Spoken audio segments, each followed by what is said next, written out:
어제까지만 해도 완연한 봄 날씨였던 것 같은데 오늘은 날씨가 다시 급작스럽게 추워진 것 같아요. 수요일쯤부터 날씨가 다시 풀린다고 합니다. 그때까지 건강에 유의하시면 건강한 몸과 마음으로 신앙생활을 하는 우리 청년들이 될 수 있을 것 같습니다.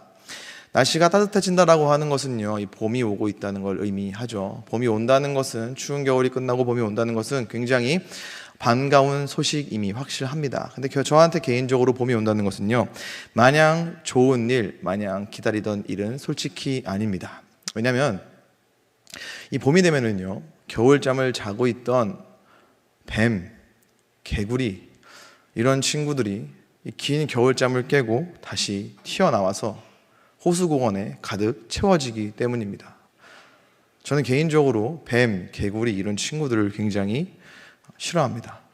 싫어한다라는 것보다 조금 더 솔직하게 뱀, 개구리 이런 친구들을 굉장히 무서워합니다. 정말 무섭습니다. 열심히 러닝을 하다가 혹여 이 친구들이 등장해서 제가 밟을까봐, 밟았을 때 이 친구들에게 상해를 가하는 것보다 밟음으로 인해 나에게 상해가 가해질까봐, 그래서 봄이 오는 것이 저에게는 굉장히 무서운 일입니다. 이번 주간에 저희 아이들과 온갖 동물들이 다 있는 카페에 갔습니다. 이게 뭔지 잘 모르실 텐데, 그 카페에 가면은 수족관에는 상어가 있고, 저쪽 풀숲에는 카멜레온이 있고, 저쪽에는 거북이가 있고, 어느 한쪽에는 물고기들이 있고, 어느 한쪽에는 뱀이 있습니다. 뱀이 2마리가 있더라고요. 초록뱀과 노란뱀이 다리를 틀고 이렇게 있는 이 관이 있었어요. 두렵지만 한 발자국 떨어져서 뱀을 보고 있었습니다. 뱀을 이렇게 보는데 제 오른손에 갑자기 뭔가 이렇게 기어가는 느낌이 나는 거예요. 팔뚝에. 제가 너무 놀라가지고, 이거 누가 하면 분명히 튀어나왔다, 한 명이 아니라 한 마리가 튀어나왔다, 너무 놀라가지고 소스라치게 팔을 이렇게 뿌리쳤더니 저희 아들이 제 팔을 이러고 만지고 있는 거예요. 아빠 손은 뭐 이렇게 램프다 이러면서 막 이렇게 슥슥슥 만지고 있어가지고 너무 놀랬던, 봄이 오고 있구나, 곧 이 친구들이 곧 길거리 가운데 나오겠구나, 이런 두려운 마음을, 겁나는 마음을 오랜만에 먹었던 기억이 있습니다. 개구리랑 뱀 진짜 무섭습니다. 근데 하루하루 시간이 지나고 나이가 드니까요, 이런 특정 대상이 무서운 건 무서운 건데 어떠한 특정한 존재보다 더 무서워지는 것들이 생기더라고요. 저는 요즘 제 인생 가운데서 뭐가 제일 무섭냐라고 물어본다면은 저는 이거라고 이야기할 것 같아요. 실패. 저는 실패가 너무 무섭습니다. 폭삭 실패할까봐 너무 무섭습니다. 실패가 무섭고, 실패할까봐 무섭고, 실패했을 때 초라해질 제 모습이 너무 싫어서 그렇게 될까봐 무섭습니다.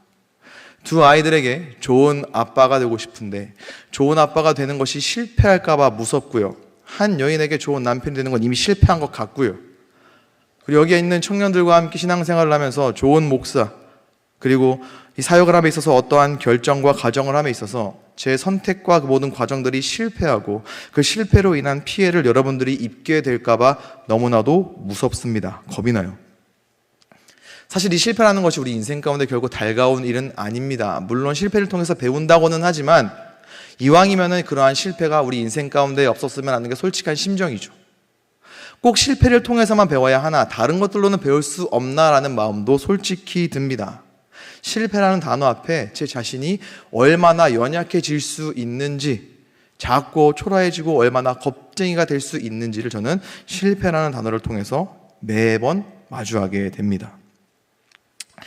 이런 저의 연약함을 가지고 살아가는 데 있어서 이 말씀이 저에게 큰 위로가 되더라고요.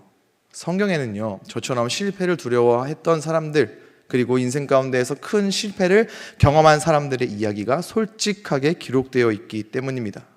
아주 먼 옛날에 저보다 훨씬 영적으로 뛰어난 누군가 또한 실패를 겪었기 때문에 실패해도 괜찮다 수준의 위로가 아닙니다. 예수 그리스도 안에 있는 사람들도 얼마든지 실패할 수 있으며, 당신의 백성들의 삶을 끝까지 책임지시고 함께 하시는 하나님께서 어떻게 그 실패를 극복하고 뛰어넘게 하시는지가 말씀 가운데 여실히 기록되어 있기 때문에 그 은혜를 사모하는 마음으로 말씀을 읽고, 오늘 그 은혜를 사모하는 마음으로 이것에 대해서 여러분들과 잠깐 나누고자 합니다. 오늘 말씀에는요, 우리에게 굉장히 익숙한 인물, 예수님의 제자 중에 가장 익숙한 인물 베드로가 등장을 합니다. 그가 누구입니까? 예수님의 제자들 중에서도 가장 핵심되는 제자, 수제자라고 할 수 있죠. 성경을 보면은요, 이 베드로라는 이름이 150회 이상 언급된다고 합니다. 다른 제자들과 비교했을 때 굉장히 압도적인 수치라고 할 수 있죠. 실제로 이 베드로는 예수님과 수많은 스토리들을 만들었고, 수많은 이야기들을, 수많은 추억, 수많은 기억들을 가지고 있는 사람입니다. 그는 예수님을 따라서 물 위를 걸었죠. 그리고 변화산에서 예수님의 영광도 보았습니다. 그러나 우리가 베드로라고 하는 이름을 이야기할 때, 베드로라는 이름을 우리가 들을 때 가장 먼저 떠오르는 사건, 베드로라고 하는 이름과 가장 쉽게 연결할 수 있는 이야기가 무엇입니까? 그가 예수님을 부인한 사건이죠. 성경의 표현을 빌리자면은 그가 예수님을 버렸던 사건, 베드로라고 하는 이름 하면 우리가 가장 먼저 떠올릴 수 있는 사건입니다. 분명히 그는 수제자입니다. 예수님의 수제자이고 성경에서 굉장히 150번 이상 언급될 만한 비중이 높은 인물임에도 그는 예수님을 버렸죠. 예수님의 입장에서는 가장 수제자라고 할 수 있는 이에게 배신당한 사건입니다. 이 사건이 베드로에게 더 치명적이라고 할 수 있는 것은요, 그가 예수님을 부인하기 직전에 했던 한마디 말, 호언장담 때문인 것 같습니다. 우리에게 최후의 만찬으로 알려져 있는 사건 이후에 예수님께서는요, 감람산에서 제자들에게 이와 같이 말씀을 하셨는데요, 마태복음 26장 31절 말씀을 보면은 그때 예수께서 제자들에게 이르시되 오늘 밤에 너희가 다 나를 버리리라, 오늘 밤에 너희가 다 나를 버리게 될 거야 라고 말씀을 하신 거예요. 자, 이 말씀을 하실 때 예수님의 심정이 어땠을까요? 이들이, 사랑하는 제자들이, 예수님께서는 제자들을 굉장히 사랑하셨습니다. 당신께서 사랑하는 제자들이 그분을 버릴 것을 알면서도 너희가 오늘 밤 나를 버릴 거야 라고 말할 때 예수님의 심정은 어땠을까요? 굉장히 찢어지게 아프셨을 것 같아요. 사실 제가 만약에 예수님의 입장이었다면은 너희가 다 나를 버릴 거야가 아니라 오늘 밤에 너희가 나를 배신하고 버릴 수 있는 상황이 펼쳐질 텐데 그때 배신하면 가만두지 않을 거야, 버리면 굉장히 심각한 일이 네 인생 가운데 벌어질지도 몰라라고 하면서 반협박을 저 같으면 솔직히 했을 것 같아요. 근데 예수님은 그렇게 안 하셨거든요. 자, 반대로 예수님의 너희들이 오늘 밤에 나를 다 버릴 거야 라고 하는 이 말을 들은 제자들의 마음은 어땠을까요? 제자들 역시나 예수님을 분명히 사랑했습니다. 사랑했기 때문에 스승님으로서 예수님을 따르고 예수님께서 가르치신 것들을 전파하는 사역을 당연히 했었겠죠. 그런 제자들의 마음 가운데에는 예수님께서 너희가 나를 버릴 거야 라고 했을 때 어떻게 알았지? 그래, 뭐 그럴 수도 있겠네, 이런 마음은 당연히 없었을 거예요. 예수님의 이 말씀에 대한 베드로의 대답이 모든 제자들의 마음을 대변한다라고 우리는 볼 수가 있습니다. 마태복음 26장 33절 말씀을 보면은요, 베드로가 대답해 이르되 모두 주를 버릴지라도 나는 결코 버리지 않겠나이다. 나는 결코 버리지 않겠나이다. 예수님, 다른 제자들이 예수님을 다 버린다고 해도 저는 절대로 주님 안 버릴 거예요. 얘들 다 주님을 배신해도요, 저는 절대 주님 배신 안 할 거예요 라고 호언장담했죠. 전 개인적으로 베드로의 이 고백이, 저는 주님을 결코 버리지 않겠습니다 라고 하는 그의 말이 거짓이라고 생각하지 않습니다. 저는 이거 베드로의 진심이라고 생각해요. 왜냐? 그는 분명히 진심으로 예수님을 사랑했거든요. 하지만 우리가 아는 것처럼 베드로는 예수님을 부인합니다. 예수를 버렸습니다. 절대로 모든 사람이 다 버려도 나는 버리지 않겠습니다 라고 했던 그 호언장담이 상당히 무색해질 만큼 너무나도 어렵지 않게 예수님을 버렸어요. 예수님을 부인했습니다. 그래서 우리는 이 베드로라고 하는 인물에 대해서 이야기할 때 앞서 언급했던 실패라고 하는 단어를 어렵지 않게 생각을 할 수가 있습니다. 베드로는 실패한 사람입니다. 실패자, 완벽한 실패자였습니다. 결탄코 자기는 예수님을 버리지 않겠다고 하였으나 처참하게 실패한 실패자입니다.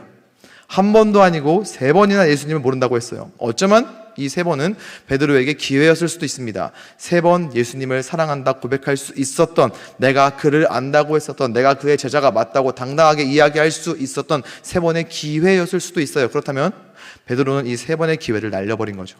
3번 실패한 사람이라고도 할 수 있습니다. 성경에서 3이라고 하는 숫자 3번 반복되는 사건은요, 확증, 완전함, 강조를 의미해요. 그렇다면 베드로가 예수님을 3번 부인하고 3번 실패했다는 것은 성경이 베드로의 실패를 부각시키고 있다라고 우리는 볼 수 있습니다. 그는 처절한, 완전한 실패자였습니다. 오늘 말씀은요, 그렇게 처절한 실패의 자리 가운데 있었던 완전히 실패한 베드로와 제자들에게 예수님께서 부활하신 이후에 3번째 나타나신 사건, 그 장면이에요. 예수님께서 부활하시고 나서 첫 번째, 두 번째 이 제자들에게 나타나셨을 때에는 그 목적이, 나타나심의 목적이 부활의 실체, 즉 당신 자신을 보여주는 것이 목적이었기 때문에 제자들과 무엇을 하거나 긴 시간을 보내지시지 않으셨던 것 같아요. 하지만 이 3번째 등장하셨을 때에는 그 부활의 실체를 보여주는 것이 목적이 아니었기 때문에, 다른 의도가 있었기 때문에 제자들과 함께 머물면서 꽤 긴 시간을, 이따 말씀을 통해서 나누겠지만 아침 식사까지 할 정도로 꽤 오랜 시간을 사랑하는 제자들과 시간을 보내셨던 것 같습니다. 자, 이때 베드로의 심정이 어땠을까요?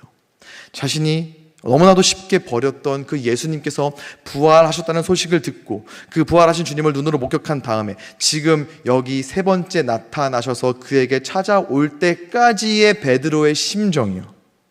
일단 오늘 말씀 이전에 예수님께서 부활하시고 나서 제자들에게 나타나셨을 때 제가 베드로였다면 예수님을 제대로 쳐다보지도 못했을 것 같아요. 너무 죄스러워서요. 내가 너무나도 쉽게 자신 있게 버리지 않겠다고 이야기하였으나 위기 앞에서 너무나도 가볍게 그 예수님을 모른다고 했던, 부인했던, 심지어 저주까지 했던 그분이 살아났으니까요, 차마 보지도 못하고 고개만 푹 숙이고 있었을 것 같아요. 멀찍이 바라는 본다 할지라도 감히 가까이 나아갈 생각조차 못했을 것 같습니다. 심지어 베드로는요, 우리가 아는 것처럼 다른 제자들과 다르게 예수님께서 심판받으실 때 멀찍이 보고 있었어요. 그 심판받으시던 모습을 직접 봤고 예수님을 내가 모른다라고 할 때 그 주님과 눈까지 마주쳤던 사람이 바로 베드로입니다. 자, 누가복음 22장 60절부터 62절 말씀을 보면은요, 베드로가 이르되 이 사람아 나는 네가 하는 말을 알지 못하노라. 아직 말하고 있을 때에 닭이 곧 울더라. 주께서 돌이켜 베드로를 보시니 베드로가 주의 말씀 곧 오늘 닭 울기 전에 네가 3번 나를 부인하리라 하심이 생각나서 밖에 나가서 심히 통곡하니라. 여기 61절에 나오죠. 주께서 돌이켜 베드로를 보시니, 신문 받으시던, 고문 받으시던 주님께서 베드로를 보았고 자기 자신을 보는 예수님을 베드로가 봤어요. 실패의 자리 가운데에서 베드로는 그 주님과 눈이 마주쳤던 기억이 있는 사람입니다. 그래서 예수님께서 부활하셨다는 소식을 들었을 때, 부활하신 그 주님을 보았을 때 그 눈빛, 고문 받으시면서 자기 자신을 바라보셨던 그 예수님의 눈빛, 그 장면들이 너무나도 선명하게 떠오르지 않았겠습니까? 그래서 괴로웠을 거예요. 너무나도 죄스럽고 죄송스럽고 용서를 구하고 싶은데 아직까지 용서를 구하지 못해서 오는 괴로움, 어쩌면 용서를 구할 자격조차 없다고 생각함에도 불구하고 그래도 용서받지 못한다 할지라도 용서 구하고 싶은 괴로운 마음, 또한 절대로 예수님을 버리지 않겠다고 호언장담했으나 너무나도 쉽게 그 주님을 모른다고, 심지어 그 예수님을 저주하기까지 했던 자기 자신에 대한 혐오, 스스로를 용납할 수 없는 마음, 이런 복합적인 마음이 그 주님을 바라볼 때 이 베드로 마음 가운데 일어났겠죠. 어쩌면 나는 그냥 사라지는 게 낫겠다, 없어지는 게 낫겠다 생각을 하면서도 여전히 살아있는 자기 자신을 바라보면서 답 없다고, 살아서 뭐하냐며 자포자기했을 수도 있을 것 같아요. 동시에 그런 우울하고 괴롭고 슬프고 수치스럽고 죄책감이 가득 드는 마음과 동시에 부인했으나 버렸으나 저주했으나 여전히 사랑하는 예수님이 굉장히 그리운, 이 그리움 또한 공존했을 것입니다. 그런 마음으로 지내던 베드로에게 예수님께서 찾아오신 거예요. 물고기를 잡으러 나갔던 제자들에게 예수님께서 찾아오셨습니다. 처음에 이들은 이 찾아온 이 남자가 예수님인지 몰랐어요. 자, 그런데 요한복음 21장 7절 말씀을 보면은요, 예수께서 사랑하시는 그 제자, 요한이죠, 예수님께서 사랑하시는 그 제자가 베드로에게 이르되 주님이시라 하니 시몬 베드로가 벗고 있다가 주님이라 하는 말을 듣고 겉옷을 두른 후에 바다로 뛰어내리니라. 가장 먼저 알아본 제자는 요한이었습니다. 그런데 우리가 방금 읽은 것처럼 가장 먼저 뛰어간 사람은 누구예요? 베드로예요. 야, 주님이야, 부활하셨던 그 주님이 다시 우리에게 오셨어 라는 이야기를 듣자마자 바다로 냅다 뛰어들어간 제자는 예수님을 부인하고 버렸던 바로 그 베드로라고 하는 거예요. 뛰어간 베드로가 예수님에게 뭐라고 이야기하고 있는지 성경은 기록하고 있지 않습니다. 다만 예수님이라는 것을 듣고 가장 먼저 바다로 뛰어들어간 이 베드로의 모습을 통해서 우리는 건강한 상상을 통해 어떠한 장면이었겠구나 조심스럽게 한번 이야기를 그려볼 수가 있어요. 일단 굉장히 그리운 마음이 컸던 것 같아요. 왜요? 주님이란 이야기를 듣자마자 바다로 냅다 뛰어들어갔으니까요. 너무 보고 싶었을 거니까. 보고 싶었던 것 같아요. 그러니까 뭐 이것저것 잴 거 없이 바로 뛰어들어갔던 거 아니겠습니까? 그리고 늦었지만 지금이라도 주님께 용서를 구하고 싶은 마음에 예수님에게 다가갔던 것 같아요. 주님 죄송합니다. 예수님 잘못했습니다. 호언장담했으나 저는 절대로 주님을 버리지 않을 자신이 있었으나 저는 여전히 연약한 존재였습니다. 실패했습니다. 실패해서 주님 죄송합니다. 연신 예수님께 용서를 구하고 잘못을 고백했을 수도 있겠죠. 어쩌면 아무 말도 하지 못하고 찾아오신 예수님의 옷자락만 겨우 붙잡고 하염없이 눈물만 흘리고 있었을 수도 있습니다. 그렇게 세 번째 나타나신 후에 제자들에게 오셔서 주님께서는 물고기를 좀 가져오라고 하세요. 이들과 함께 식사를 하면서 드디어 부활 후 이 제자들과 함께 교제하시려고 했던 겁니다. 이 장면을 우리가 머릿속에 그리기 위해서 필요한 말씀이 있는데요. 요한복음 21장 9절 보면은요, 육지에 올라보니 숯불이 있는데 그 위에 생선이 놓였고 떡도 있더라. 자, 바다 근처 육지에 숯불을 피워놓고 그 숯불을 중심으로 예수님과 제자들이 모여서 함께 아침 식사하는 장면을 여러분들 머리 가운데 그리시면 됩니다.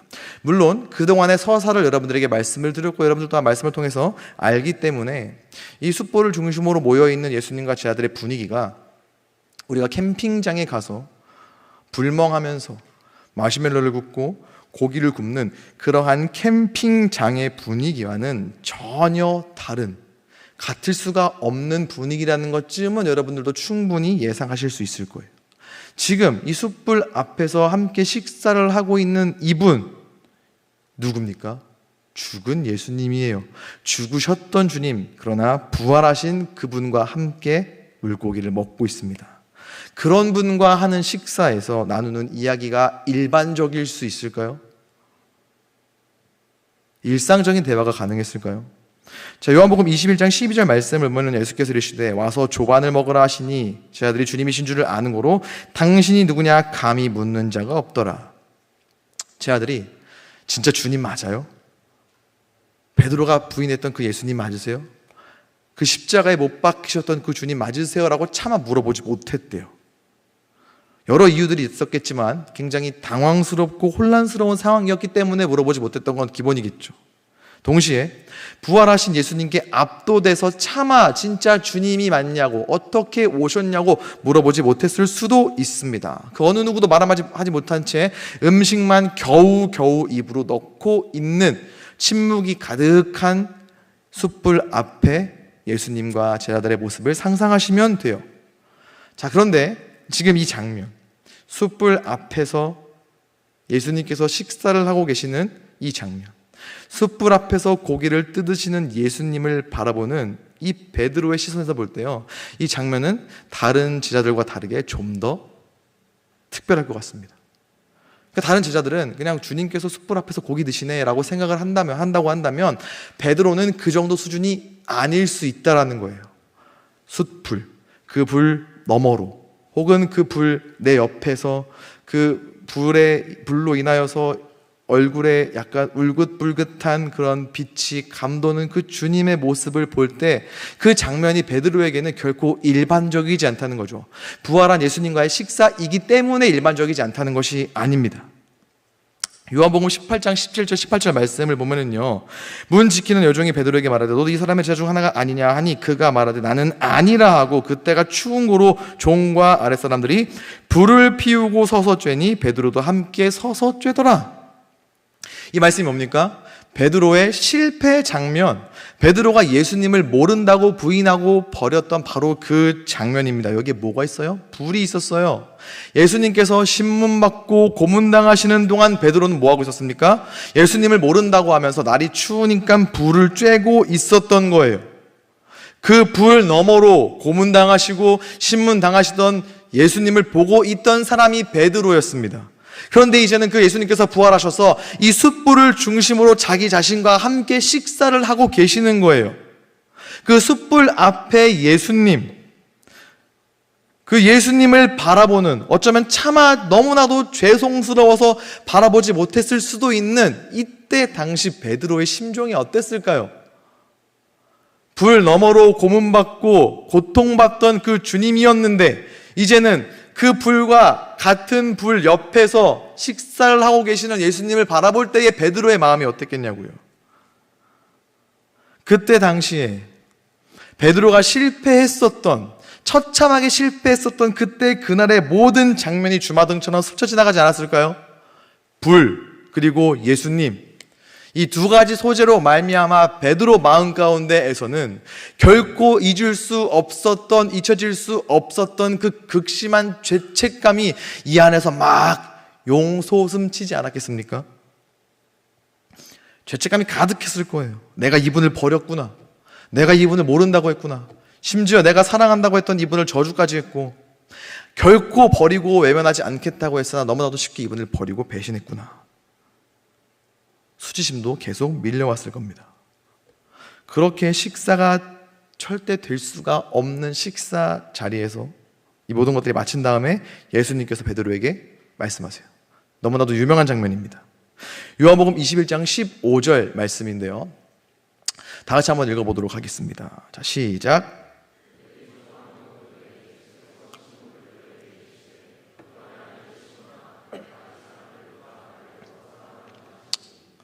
자, 지금까지의 배경을 우리가 나누었기 때문에 이 배경을 함께 나누고 이 질문을 볼 때 여러분 어떠십니까? 제가 베드로였으면요, 예수님의 이 질문이 되게 무서웠을 것 같아요. 당신을 버린 사람에게, 그 버렸을 때 당시의 장면이 너무나도 선명해지는 그 불 앞에서 식사를 마친 후에 첫 질문. 먼저 베드로를 부르는 호칭부터가 달라집니다. 요한의 아들 시모나라고 부르세요. 베드로라고 부르지 않고 요한의 아들 시모나라고 부릅니다. 요한복음 1장 말씀을 보면은요, 예수님께서 베드로, 게바라고 이 베드로를 불러주세요. 그러니까 예수님이 지어주신 이름이나 다름없습니다. 그런데 원래의 이름으로 부르면서 질문을 하시는 거예요. 마치 내가 너를 베드로, 반석이라고 불렀던 것을 내가 후회해. 너는 베드로 아니야. 너 반석 아니야. 나 그거 철회할 거야. 다시 원래 요한의 아들 그냥 시몬으로 돌아가. 너는 베드로라고 하는 이름을 가질 자격이 없어. 그렇게 불릴 자격이 없어라고 이야기하시는 것처럼, 그러한 의도를 염두에 두고 하시는 말씀인 것처럼 요한의 아들 시몬아라고 부르시면서 이야기를 하시는 거예요. 그렇게 부르신 다음에 네가 이 사람들보다 나를 더 사랑하느냐? 질문하시죠. 이 질문 역시나 베드로의 입장에서는 굉장히 의미심장한 질문이 될 수 있습니다. 그러고 나서 두 번을 더 같은 질문을 반복해서 그에게 던지시죠. 요한복음 21장 16절 말씀에 또 두 번째 이르시되 요한의 아들 시몬아 네가 나를 사랑하느냐? 요한복음 21장 17절에는요 세 번째 이르시되 요한의 아들 시몬아 네가 나를 사랑하느냐?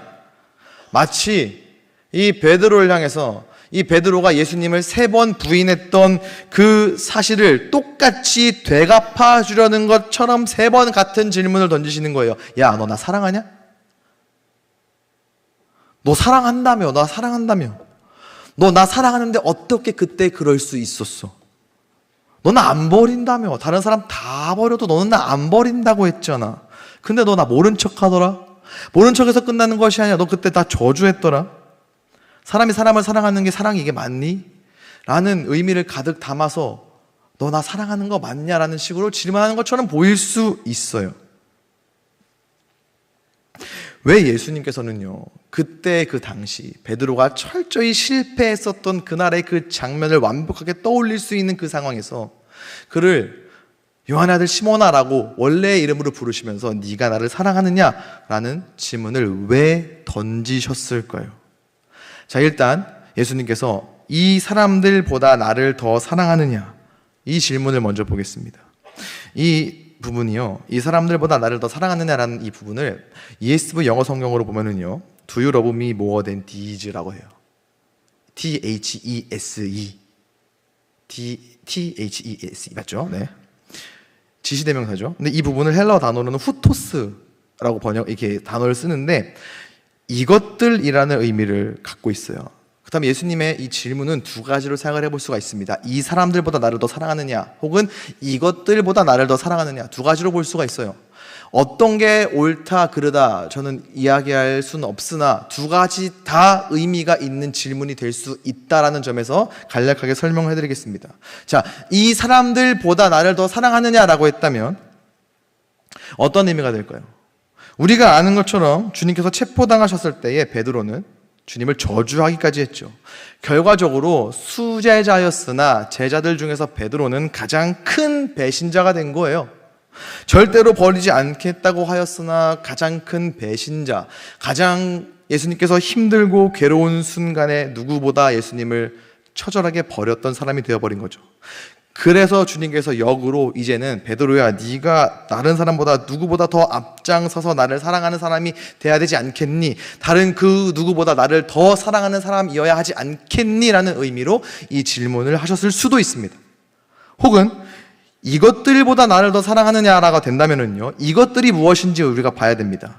여기서 말하는 이것들은 지금 예수님과 베드로 그리고 다른 제자들이 이야기가 펼쳐지고 있는 이 장소 갈릴리 바다, 조금 더 확장시켜서 본다면 제자들이 예수님께서 돌아가신 이후에 다시 원래의 삶으로 돌아가서 붙들고 살아가던 이들의 어떠한 직업, 살아온 세상, 혹은 앞으로 살아갈 것이라 생각했던 그 세상, 안정적인 삶, 이러한 것들을 의미한다고 볼 수가 있어요.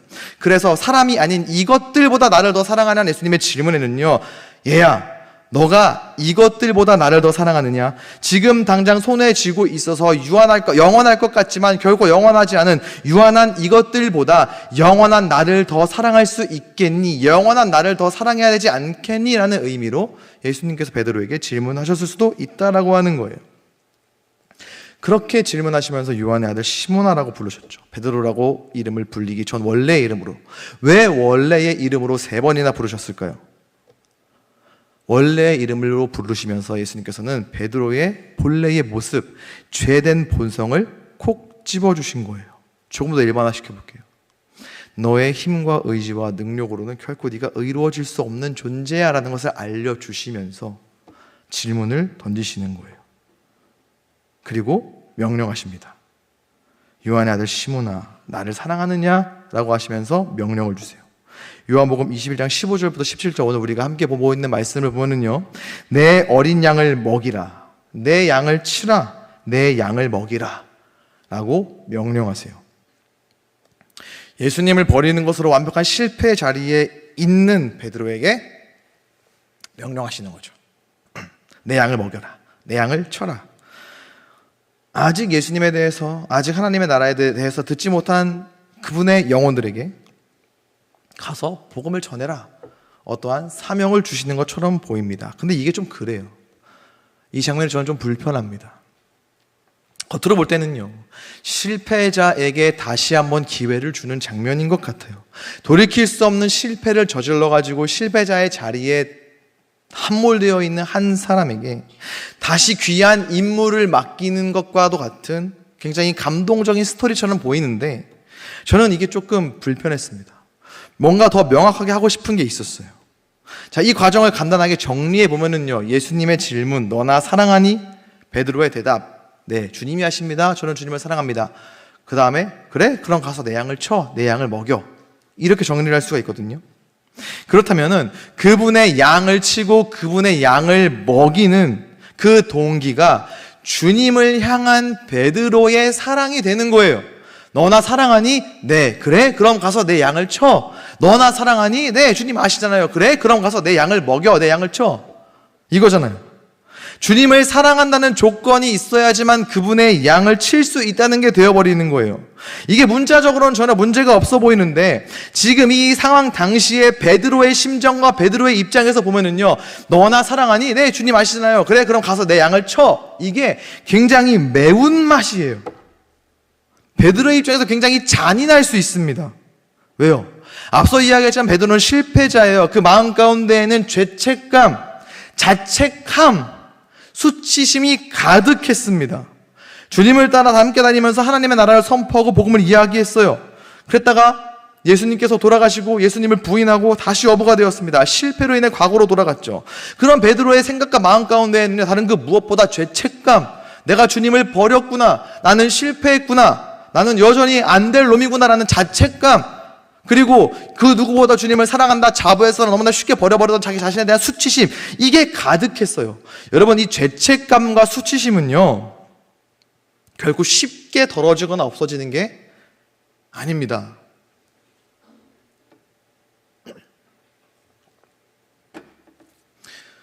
제가 3살 때까지 저희 집이 서울 2호선 신촌역 3번 출구 반지하에서 살았어요. 안 그래 보이지만 반지하 출신입니다. 집에 벽지에 땡땡땡땡땡 무늬가 있어요. 근데 그 무늬가 움직여요. 어머 뭐야? 가까이서 가보니 바퀴벌레. 세면바닥 공중 화장실을 사용했던 신촌역 3번 출구 반지하. 지금 아마 제 기억이 맞다면 맥도날드가 거기 떡하니 잘 잡고 있을 거예요. 거기가 저의 홈 스윗 홈입니다. 근데 제가 3살 때 있었던 일이에요. 이제 제가 그때 당시엔 되게 귀엽고 예뻤나 봐요. 비웃으시네요. 건강에 해롭습니다. 저희 아버지께서 저를 너무 극진히 사랑하셔가지고 저를 이렇게 안아서, 보통 아빠들이 자주 하는 것 중에 하나가 있어요. 이렇게 던지고 받고 이렇게 해주는 거 있습니다. 막 이렇게 저희 아버지가 저를 안고 이렇게 해주니까 제가 이제 그게 좋았나 봐요. 그래서 아빠 또 해줘, 아빠 또 해줘, 또 해줘. 저희 아버지께서 신나게 던졌다 받았다 던졌다 받았다.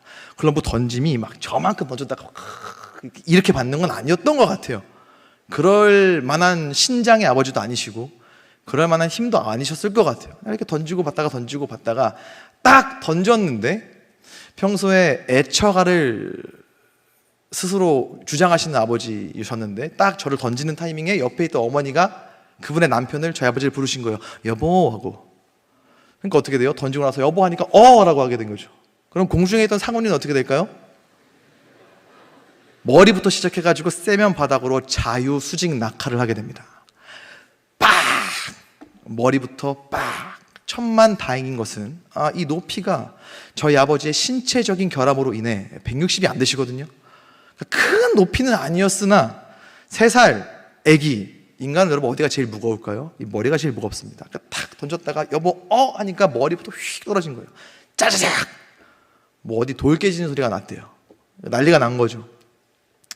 그래서 이제 저를, 그 3살 상훈이를, 이제 그때 당시 차도 없었으니까 택시를 겨우 잡아 타서 이렇게 가는데, 택시가 좌회전하면 제가 눈은 뜨는데 눈이 약간 풀려 있고, 좌회전하면 머리가 이렇게 되고 우회전하면 머리가 이렇게 되고 이러더래요. 병원을 가도 의사 선생님께서 엄마 아빠가 할 게 없어서 애를 던지고 받았냐고 엄청 뭐라 그랬대요. 근데 제가 그때도 얘기했지만 무남 동료가 아니죠. 독생자 외동아들이거든요. 근데 하나가 있는 아들을 그렇게 땅에 떨구니까 저희 아버지께서 이제 난리가 나신 거예요. 얘 이제 잘못되면 어떡하나 하고, 머리부터 떨어졌으니까 병원에 입원해 있는데 계속 피를 토하더래요. 엑스레이를 찍었는데 머리뼈가 폈대요. 그때 부은 머리가 아직 붓기가 안 빠져서 지금 사이즈가 된 것 같아요. 조금 억울한 면이 있습니다. 그때는 얼굴이 이렇게 작았었을 것 같은데 그때 붓기가 다 안 빠졌어요. 저희 아버지는 이게 어마어마한 트라우마가 되셨던 것 같아요. 제가 저희 아버지 앞에서 이제 저희 그 아들, 딸은 절대로 그렇게 하면 안 됩니다. 아들을 붙잡고 저희 앞에서 아버지 이거 기억나십니까? 혹시 뭐 생각나는 거 없으십니까? 뭔가 떠올라야 될 것 같은데 막 이렇게 저희들 막 좋아가지고 막 이러고 아버지 보십시오. 그러면 못 보세요. 그걸 막 못 보세요. 한 번은 제가 어렸을 때 저희 사촌 누나가 한참 까불 때 사춘기 시절이었던 것 같아요. 그 명절날 집에 모였는데 사촌 누나가 저희 아버지 앞에서 베개를 들더니 외삼촌 이것 봐요 라고 하면서 베개를 막 던지고 봤더니 탁 떨어뜨려요. 이게 얘예요? 이러는 거예요. 걱정하지 마시고 그 누나랑은 이제 거의 연락 안 하고 생존조차 확인 안 하고 있는 관계이긴 합니다만, 그 누나의 까불거림을 볼 때 저희 아버지의 표정을 제가 잊을 수가 없어요. 그때 아버지의 표정이 저거 조카만 아니면 막 부글부글 어쩔 줄 몰라 하는 그 표정. 물론 저에게는 이 사건이 어마어마한 베네핏이 되었죠. 성적이 안 나올 때마다 그때 제가 떨어지지만 않았어도, 아버지 그때 그 일만 아니었어도 제가 지금쯤 하버드를 가지 않았을까요? 공부하다 하기 싫을 때 머리가 너무 아프다고. 아버지 이유를 모를 두통이 제 머리를 감쌉니다. 왜 그럴까요? 그러면 아버지께서 이를 바득바득 하시면서 쉬어라. 그럼 저는 이제 자유와 같게 이렇게 쉬었던 기억이 있습니다. 근데 여러분, 저희 아버지는 그때 저를 떨어뜨렸다, 잡지 못했다, 놓쳤다라는 죄책감이 지금도 있으세요. 근데 저희 아버지께서는 저를 정말 극진히 사랑해 주셨고 지금도 사랑해 주시고 있고 정말 최선을 다하셨어요. 열심히 벌어서 남부럽지 않게 저에게 해 주셨습니다. 근데 여러분, 그게 그때 당시에 어린 아들을 떨어뜨렸다는 죄책감 때문에 저를 학교 보내주고 핸드폰 사주고 옷 입혀주고 장가 보내주고, 여러분 이게 맞을까요? 그때 내가 얘를 떨어뜨려서 얘가 그래서 지금 머리가 크기가 2배가 되었고 IQ가 극심히 떨어져가지고 학교 성적도 안 나오는 존재가 되어버려서, 그래서 어쩔 줄 몰라서 미안해서 밥 먹여주고 학원 보내주고 독서실 끊어주고, 여러분 이게 맞을까요? 이러면 안 되는 거잖아요. 사랑하니까 해야 되는 게 맞잖아요. 죄책과 수치심에 몸부리치고 있는 베드로에게 너 나 사랑하니? 그래? 그럼 내 양을 쳐, 내 양을 먹여라고 하는 것은요, 베드로 마음 가운데 가득 차 있는 죄책감과 수치심을 계속 후벼 파는 거랑 똑같은 거라니까요. 그러니까 내 양을 치고 내 양을 먹이라는 그 헌신의 동기가 죄책감과 수치심이 될 수 있다라고 하는 거예요. 그래서 너 나를 사랑하니라고 하는 그 예수님의 이 질문을 저는 다시 한번 우리가 생각해 보아야 한다는 거예요. 헌신의 동기가 죄책감과 수치심이면 안 되잖아요. 물론 예수님께서 3번 질문하신 것은 자신을 버렸던 베드로를 용서하기 위함이었어요. 3번 예수님을 사랑한다고 했기 때문에 용서받았다. 맞아요. 저도 동의합니다. 하지만 용서받았다고 해서 베드로 마음 가운데의 죄책감과 수치심이 완전히 사라지는 것은 결코 아니었을 거예요. 결코 쉽게 잊혀지거나 덜어지는 게 아니니까요. 그러니까 한 번 더 확인을 해봐야겠죠. 너 나를 사랑하냐는 예수님의 이 질문은 도대체 어떠한 의미를 가지고 있는가? 만약에 베드로가 정말로 수치심과 죄책감이 동기가 되었다면은 예수님께서 너 나 사랑하니? 주님 아시잖아요. 저 주님 사랑하는 거 아시잖아요. 그래? 그럼 가서 내 양을 쳐 라고 했을 때 드디어 나에게 다시 기회가 왔구나. 실패하였으나 주님께서 나에게 새로운 기회를 주시구나. 이 마음이 아니었겠죠. 그래, 내가 가야지. 내가 저지른 일이 있는데, 그래 가시라고 하면 가야지. 내가 지은 죄가 있는데.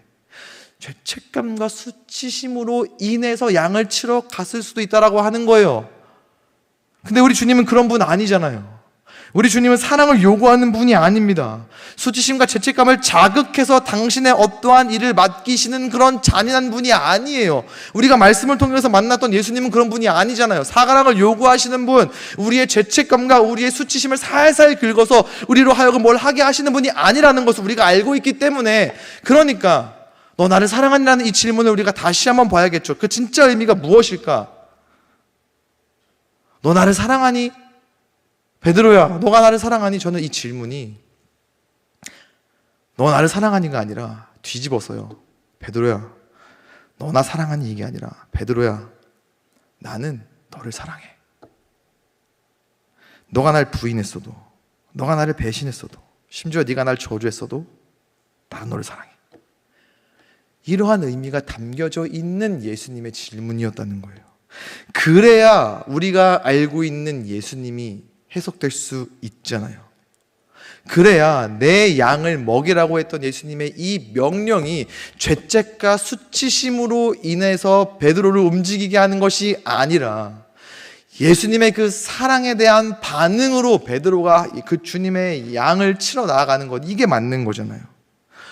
여러분, 예수님은요, 사랑을 요구하시는 분이 아니에요. 오히려 우리를 사랑해서 자기 자신을 주신 분입니다. 생명을 주신 분이에요. 그러니까 너 나를 사랑하니가 너 날 사랑했어야지, 나를 더 사랑했어야지, 왜 나를 내가 하는 것만큼 사랑하지 않는 거라는 타박이 아니라, 베드로야, 나는 너를 진짜 사랑해. 너가 나를 부인했어도 나는 너를 정말 사랑해. 나는 너를 많이 사랑하고 너를 사랑해서 죽었고 너를 사랑해서 부활했어 라는 주님의 사랑의 메시지가 된다는 거예요. 완전한 실패의 자리에서 완벽한 실패자가 된 베드로를 향한 주님의 마음과 주님의 메시지는요, 너 왜 나 사랑 안 했니? 라는 타박이 아니라, 사랑의 요구가 아니라, 그럼에도 불구하고 얘야, 나는 너를 사랑한단다. 그럼에도 불구하고 나는 너를 사랑한단다. 너는 나를 부인하고 배신했지만 나는 너를 지금도 사랑하고 앞으로 너를 더 사랑할 거야. 라는 주님의 진심과 본심이었죠. 베드로가 그렇게 이해했기 때문에 내 양을 치라는 그 주님의 명령에 나아갈 수 있었던 건 아니겠습니까? 아무리 용서를 구해도 절대로 사라질 것 같지 않았던 그 죄책감과 수치심이 세상은 흉내낼 수 없는 사랑, 예수 그리스도의 사랑, 실패한 베드로를 향한 여전한 사랑이 그의 수치심과 죄책감을 덮었기 때문에, 그 사랑으로 말미암아 극복되었기 때문에 내가 주를 사랑하는 것 주님 아시지요? 라고 말할 수 있었던 것이죠. 주를 향한 베드로의 사랑이 동기가 되는 것이 아니라 베드로 자기 자신을 향한 예수님의 사랑이 동기가 되어 양을 치겠다고, 주님의 양을 먹이겠다고 말할 수 있었던 겁니다. 우리도 마찬가지입니다. 우리가 교회에서 방송팀으로, 찬양팀으로, 안내팀으로, 주보팀으로, 순장으로, 여러 사역팀으로 섬기는 것도요, 주를 향한 나의 사랑도 있지만 주를 향한 나의 사랑 이전에 저와 여러분을 향한 주님의 사랑, 자기 자신을 내어주시는, 세상은 절대 흉내낼 수 없는 오직 믿는 사람들에게만 허락된 나를 향한, 저와 여러분을 향한 그 사랑이 있었기 때문에 우리가 헌신할 수 있는 거예요. 우리가 예배할 수 있는 겁니다. 예수님께서 말씀하시는 거예요. 나는 너를 여전히 사랑한다. 그러니 너는 실패자가 아니야. 잠깐 넘어진 거야. 다시 일어나서 나는 너에게 큰 일을 맡길 거야. 요한의 아들 시몬의 힘으로는 절대 할 수 없었던 더 크고 놀라운 일, 어쩌면 네가 원하는 방법과 모양은 아닐지라도 너는 할 수 없는 더 큰 일을 내가 이제 너와 하여금 하게 할 거야. 왜? 나는 너를 사랑하니까. 내가 너를 사랑하니까, 여전히 사랑하니까, 앞으로도 사랑하니까. 그렇게 말씀하려고 찾아오신 주님이죠. 결론입니다. 궁극적으로 실패의 자리에 있었던 베드로에게, 실패자에게 예수께서 오셨기 때문에 사랑 그 자체이신, 그 사랑도 세상의 흔한 사랑이 아니라 세상은 흉내낼 수 없는 사랑, 그것으로 인해서 베드로는 다시 시작할 수 있었죠. 실패를 극복할 수 있었죠. 극복하게 하셨죠. 그분으로 인해서, 예수 그리스도로 인해서, 그분의 사랑으로 인해서요. 오늘날 저와 여러분들에게 해당되는 이야기입니다. 우리도 주님 안에 있죠. 주께서 우리 안에 계십니다. 여러분, 우리 안에 계시는 주님, 그 안에 거하고 있는 우리 주님은요, 실패한 분이 아니십니다. 예수님은 실패하지 않으셨어요. 저와 여러분을 위한 완벽한 화목제물이 되었습니다. 죽음을 이기고 부활하셨어요. 그 모든 것들이 사랑하는 저와 여러분을 위해서 이루신 일들입니다. 그렇기 때문에 우리 또한 실패의 자리 가운데 있을 때, 실패로 말미암아 좌절하고 낙담할 때 같은 주님의 음성을 들을 수 있는 사람들이라고 하는 거예요. 실패했을 때, 완벽한 실패자가 되었을 때, 그런 베드로에게 찾아오셨던 그 주님께서 우리 안에서 말씀하시는 거예요. 여전히 우리를 사랑한다고. 실패해서 아무것도 없다 할지라도, 응원해주는 사람조차 없다 할지라도 여전히 내가 너와 함께 할 거라고. 다른 그 누가 아닌 너를 사랑해서 대신 죽었고 너를 사랑해서 부활한 그 주님께서 베드로에게 말씀하셨던 것 같은 동일한 음성과 동일한 마음으로 우리에게 말씀하시는 거예요. 내가 너를 사랑하니까 실패해도 괜찮아. 다시 일어날 수 있어. 나로 인하여서, 너를 향한 나의 사랑으로 인하여서 너는 극복할 수 있는 존재야 라고 우리에게 말씀하시는 거예요. 사랑하는 청년 여러분, 이 땅 가운데서 가장 존귀한 여러분, 혹시 실패의 자리 가운데 계십니까? 실패했다는 생각으로 인해 수치심에 몸부림치고 있습니까? 스스로의 그 실패가 도저히 납득되지 않아서, 용납되지 않아서 자책하고 계십니까? 패배감에 함몰되어 있습니까? 저는 그럴듯한 말로 위로하는 능력은 없어요. 말을 멋있게 할 줄 아는 사람이 아닙니다. 근데 오늘 말씀을 근거로 여러분들에게 이야기해 주고 싶어요. 여러분들은 여러분들을 가장 사랑하시는 예수 그리스도 안에 있는 사람들입니다. 여러분은 여러분들을 위해 자기 자신을 내어주신 그 그 주님과 함께하는 사람입니다. 그 주님께서 여러분 안에 계십니다. 우리 그 찬양 알잖아요. 하나님이 너를 엄청 사랑하신데, 하나님이 너를 엄청 사랑해서 사람이 아닌 뭐 그 있잖아요. 그 엄청 사랑이에요. 그냥 마음만 몽글몽글해지면 되는 그런 사랑이에요? 아니에요. 우리를 사랑해서 실제로 죽으셨고 우리를 사랑해서 실제로 부활하셨어요. 그 사랑은요, 실제 하는 사랑이에요. 마음만 몽글몽글해지면 되는 사랑이 아니라, 잠깐 감정적으로 그래 괜찮을 수 있겠다의 정도의 사랑이 아니라, 어떠한 실패의 자리 가운데 놓여져 있다 할지라도요, 도저히 극복할 수 없는 낙담이 우리 인생 가운데 찾아온다 할지라도요, 그 사랑은 우리를 다시 일으킬 수 있는 사랑입니다. 우리 안에 계시는 예수 그리스도, 그 사랑의 주님은요, 우리를 얼마든지 다시 시작할 수 있게 하는 사랑의 주님이시라고 하는 거예요. 그래서 우리는 그 주님으로 인해서, 우리를 향한 그 사랑으로 인해서 우리는요, 실제 위로받을 수 있는 사람, 회복할 수 있는 사람, 도전받고 얼마든지 그러한 놀라운 능력을 공급받을 수 있는 존재가 바로 저와 여러분이라는 거예요. 제 개인적인 바람은 여러분들 인생 가운데 실패라는 단어가 없었으면 좋겠습니다. 진심이에요. 하지만 실패가 있어도요, 괜찮습니다. 우리에게는요, 그 실패를, 모든 실패를 다 덮고도 남을 주님의 사랑, 그 예수 그리스도가 계시기 때문이에요. 우리를 사랑해서 죽으시고 우리를 사랑해서 부활하신 주님, 그 주님의 그 사랑으로 인생에 찾아올 수 있는 모든 역경과 실패를 극복하고 승리하는 인생, 더사나의 교회 청년부 모든 지체들의 삶이 될 수 있기를 여러분들을 너무나 사랑하시는 우리 주 예수 그리스도 이름으로 간절히 축원합니다. 함께 찬양했으면 좋겠어요. 오직 주의 사랑에 매여. 여러분, 이 사랑에 우리가 매여 있다는 사실이 우리 인생 가운데 가장 큰 희망이고 소망이 되는 줄로 믿습니다. 주님, 그 나를 향한 주님의 사랑에 온전히 매여 있기를 원합니다. 그 사랑으로 말미암아 내가 노래하고, 그 사랑으로 말미암아 내가 주를 기뻐 찬양하는 인생, 내 인생이 되기를 소망합니다. 이러한 마음으로 하나님 앞에 이 찬양 올려드리겠습니다. 함께 고백할까요? 오직 주의 사랑에 매여. 오직 주의 사랑에 매여 내 영 기뻐 노래합니다. 이 소망의 언덕 기쁨의 땅에서 주께 사랑 드립니다. 내 안에 계시는 그 주님의 임재 안에 거하길 원합니다. 오직 주의 임재 안에 그런 우리의 삶은 기뻐 찬양할 수 있는 삶이지요. 기뻐 찬양합니다.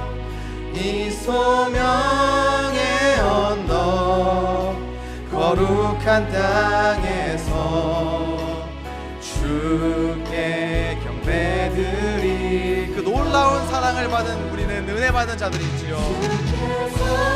주신 모든 은혜 나는 말할 수 없네.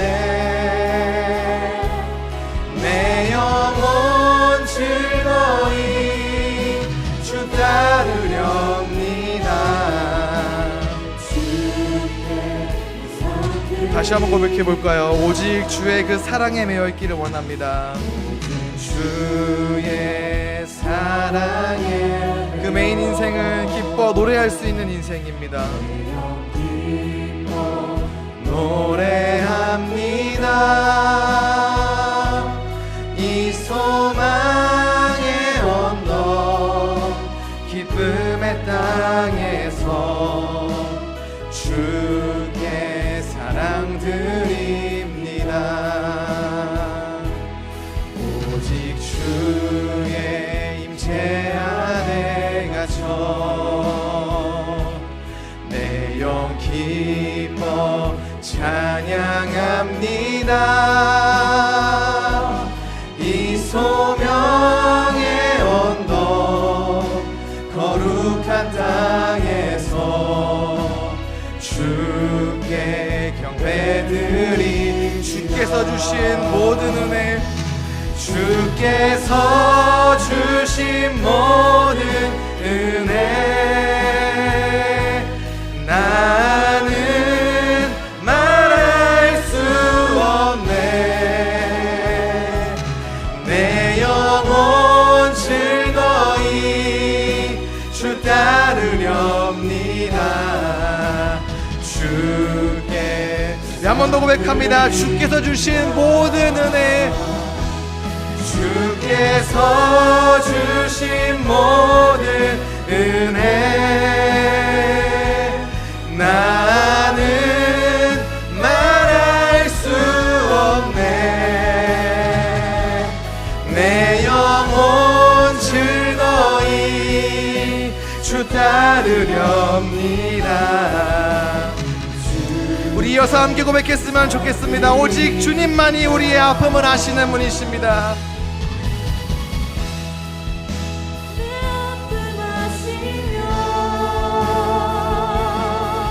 주님만이 내 맘 그 누구도 우리를 향한 그 주님의 사랑에서 우리를 끊을 수 없음을 고백합니다. 나를 향하신 주님의 사랑을 끊을 수 없네. 주님만이 우리의 능력이십니다.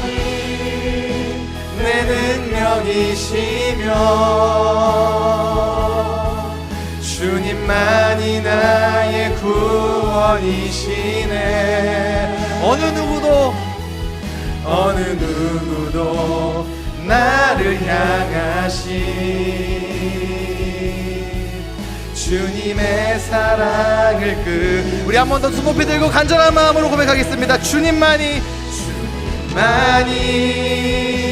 내 아픔 아시며 우리의 죄책과 우리의 수치를 어루만져 주시는 분이십니다. 우리 삶의 고백이 되었으면 좋겠습니다. 어느 누구도 나를 향하신 주님의 사랑을 끊을 수 없네. 주님만이 영원한 실패의 자리 가운데에서 우리를 보혈로 구원해 주신 분이십니다. 그래서 어느 누구도 우리를 향한 주의 사랑을 끊을 수 없음을 고백합니다. 나를 향하신 주님의 사랑을 끊을 수 없네. 사랑하는 청년 여러분, 함께 기도했으면 좋겠습니다. 하나님, 우리 인생 가운데 이따금씩 찾아올 수 있는 실패와 좌절과 낙담을 우리의 힘과 능력으로 어찌할 수 없으나 우리 안에 계시는 예수 그리스도 그리고 나를 향한 주님의 그 사랑이라면 우리는 이겨낼 수 있음을 믿습니다. 뛰어넘을 수 있음을 믿습니다. 그 실패와 그 좌절과 그 낙담이 우리의 생각과 우리의 머리로 이해되지 않는다 할지라도 예수 그리스도로 인하여서 나를 향한 주님의 사랑으로 인하여서 덮을 수 있으며 뛰어넘을 수 있음을 주님 믿사오니 그러한 인생으로 살아가는 우리가 될 수 있도록 주님 도와주시옵소서. 주님 한 분만으로 나를 향한 그 주님의 사랑으로 살아가는 승리자 인생 우리의 삶이 될 수 있도록 은혜를 더하여 주시옵소서. 간절한 마음으로 함께 기도하시겠습니다. 거룩하신 아버지 하나님, 사랑하는 주의 청년들의 인생 가운데